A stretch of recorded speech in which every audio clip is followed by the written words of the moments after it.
Friends, hero బాలకృష్ణపై దాడి, హిందూపురంలో ఉద్రిక్తత. ఈ విషయాలన్నీ తెలియాలంటే వీడియో మీరు కంప్లీట్‌గా చూడండి. అప్పుడే మీకు కంప్లీట్ ఇన్ఫర్మేషన్ ఏంటో అర్థమవుతుంది. అదే విధంగా చాలా మంది వీడియో చూస్తున్నారు గానీ లైక్‌ని కామెంట్ చేయట్లేదు. దయచేసి లైక్‌ని కామెంట్ చేయండి. లైక్‌ని కామెంట్ చేయడం వల్ల ఈ ఇన్ఫర్మేషన్ అంతా మనం చాలా మందికి తెలియజేసేవాళ్ళం అవుతాం.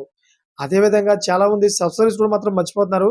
దయచేసి సబ్స్క్రైబ్ చేసుకోండి. సబ్స్క్రైబ్ చేసుకోవడం వల్ల నేను చేసే ప్రతి ఒక్క అప్డేట్ మీరు ముందుగానే పొందగలుగుతారు. ఫ్రెండ్స్, బాలయ్య తాజాగా పద్మభూషణ్ పురస్కారం అందుకున్న సందర్భంగా హిందూపురంలో తెలుగుదేశం పార్టీ శ్రేణులు పౌర సన్మాన కార్యక్రమం చేపట్టారు. అయితే అందులో భాగంగా హిందూపురం పట్టణంలోని ప్రధాన కూడల్లో టీడీపీ నాయకులు దారికి అడ్డంగా ఫ్లెక్సీలు ఏర్పాటు చేశారు.